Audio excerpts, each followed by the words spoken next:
Hi, welcome to San Diego Yoga Studio. This is Kim, and we're in our dining room today. And my good friend Laura stopped by, and she is from Surf Society and Confessions of a Surf Lady.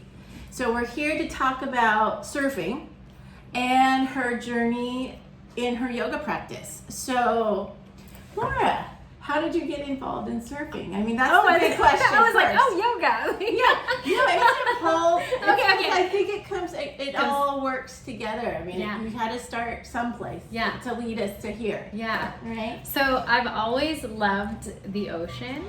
When I was growing up, my parents, they always took us camping. They were always, taking us on adventures, and they loved travel. So I feel like that was already instilled in me as when I was younger. I've always, I always joke, I'm like, the surf life, I didn't choose the surf life. The surf life chose me. Right. So we would go to the beach, you'd see surfing, but growing up, it's like, if you don't know anyone that surfs, it's really hard to get into it, especially if you don't live close to the beach. So I grew up in LA, so I didn't have beach access all the time. But when I moved here, San Diego, beaches all around. True. And when I was going to architecture school, one of the girls in our class, in our studio, she was Swedish, and her boyfriend ran a little surf school. And they're like, let's take you guys out. So first time they took us out to Swami's, but to the side of Swami's, because you can't just take waves to Right. No, Swami's. Swami's. And there were no waves breaking, nothing was happening, but still they gave us all the this is how you carry your board, and this is what you do, and this is how you accent. They give us the whole thing. Awesome. So no waves were stood up on, but it was really cool. And then I had a cousin that was moving to Germany, and she lives here. And she had a surfboard and the dog run in her house, and she was packing up, and she's like, "You can have it." Yeah, and so she gave me my first surfboard, and so it was meant to be. Yeah, and back in that day, you didn't have, it's not as crowded, so you could just go out. Right. And either I went out and didn't bump into anyone, or I didn't know any better, and I did, and I don't remember. It's okay, everybody's all right. Everyone's okay. It was not no harm, no foul. Yeah, exactly. Right? There's no GoPro footage or anything of it. So I would just go out with her board, me and my roommate, and not really know what we were doing, because that's how it always starts out in the beginning. Right.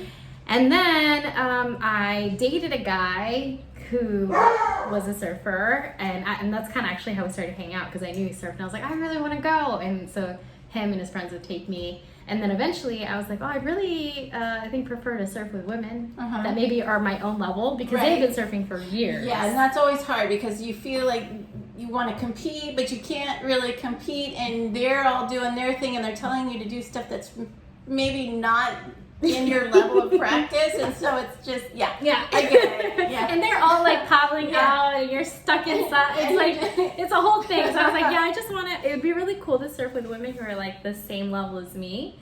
At the time, there was a local surf group, and I joined that. And the women that ran it were kind of big sister figures. Yeah. And met girls that were the same level as me that I could paddle out with. And then the thing with surfing is the hump you have to get over is the moment that you know that you can go on your own. Yeah. When you're okay, I can read the report, I know that spot, I feel comfortable in those conditions, I'll drive to the beach on my own. Right. But in the beginning, you don't want to ever go. No, it's better to go with a friend. Yeah.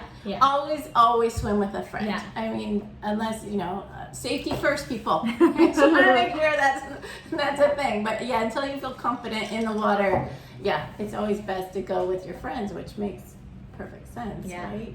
So then how did the first experience, with your friends and then your boyfriend at the time move you into Surf Society? And will you tell us a little bit about that, because I don't know anything about what that is. Okay, so you know about Confessions of a Surf Lady. Yes. That's my podcast. Yeah. And I started that in 2020, and there are conversations you've been around the surf culture, so you can see how repressed women's voices are. Yeah. And so this was a little love letter to that. And I'd have people submit their confessions, and then we talk about them on the podcast.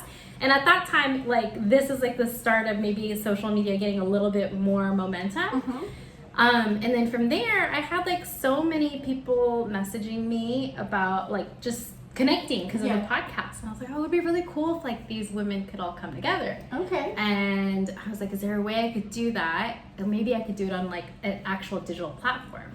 And like the hold up to do that was always like the software. Mhm. You always need like the right tools. Right. And for a while, like I was like, oh, there's no way I could like, I don't have the thing that kind of connects all the things.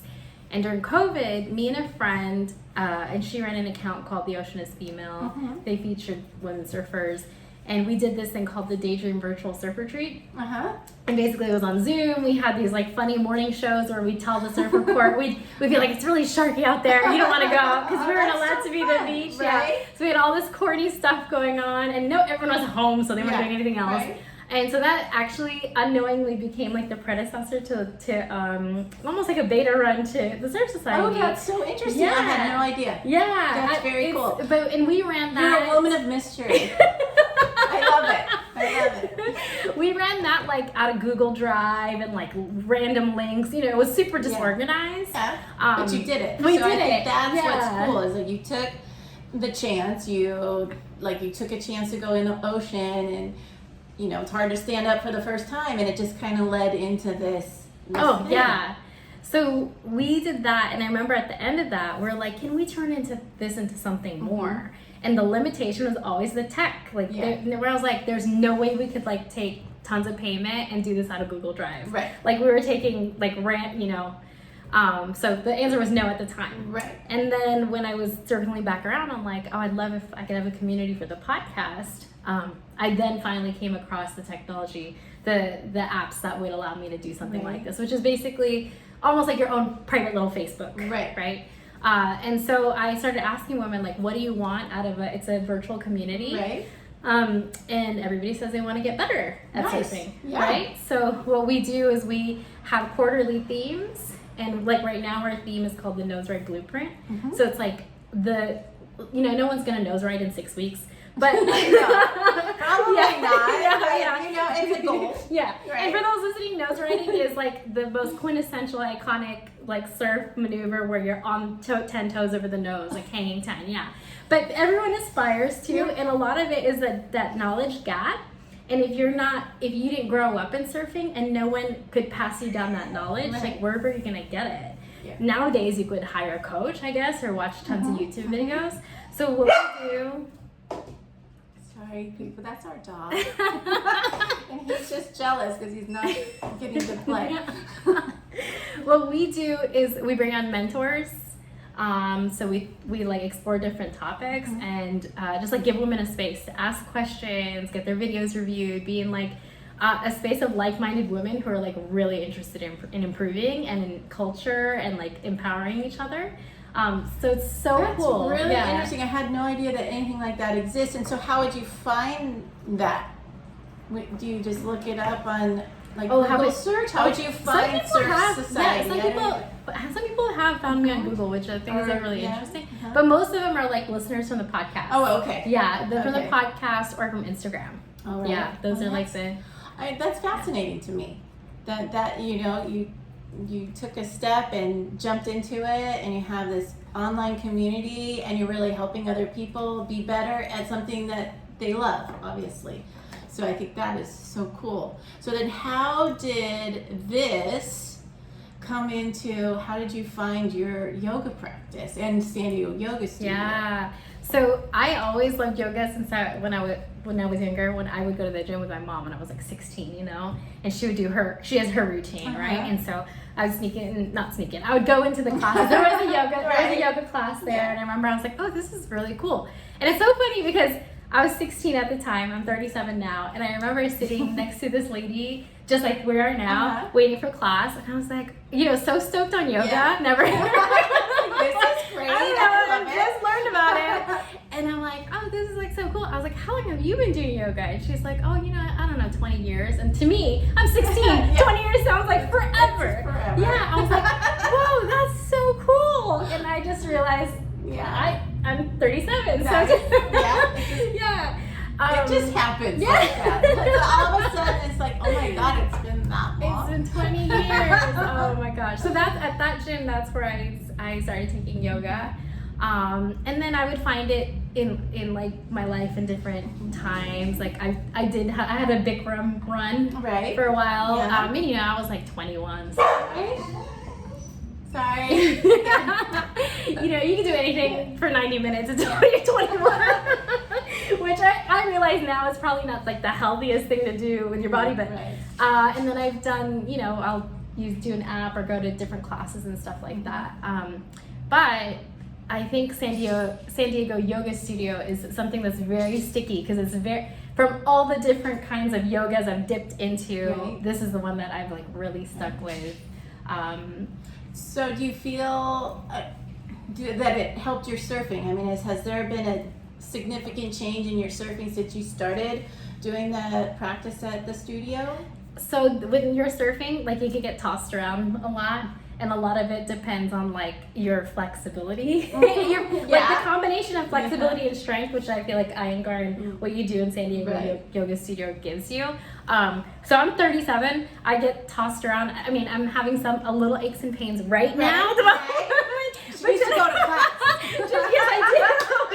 But generally speaking, like I feel you have more fluidity. Yeah.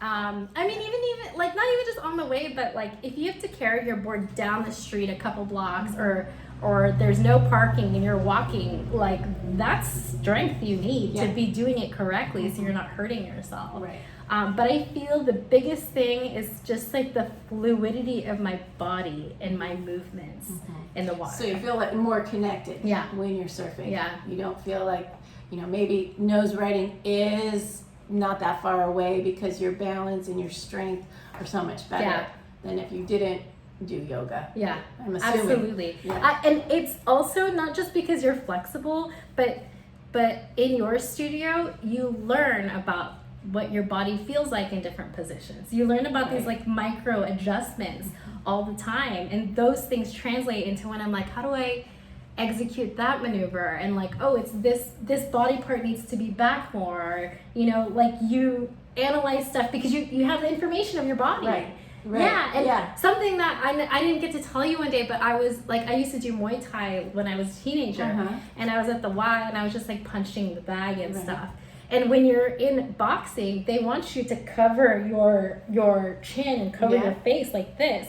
Well, what they tell you to do is kind of like hunch like that. Well, we had done a class where I think you pulled your shoulders back like this, and I started realizing if I covered but I pulled my shoulders back like this, my reach. Yeah, it was powerful. Yeah. Yeah. Yeah, and no one had ever. I'd done so many boxing classes and kickboxing classes. I think in any sport, especially yoga, and any sport you're gonna do, when you're throwing a ball, you want to stay connected. It's not that you're throwing out of your joint like that. You want to stay in the joint, then you have more power because you're using your body and not just the joint, which is how people get injured.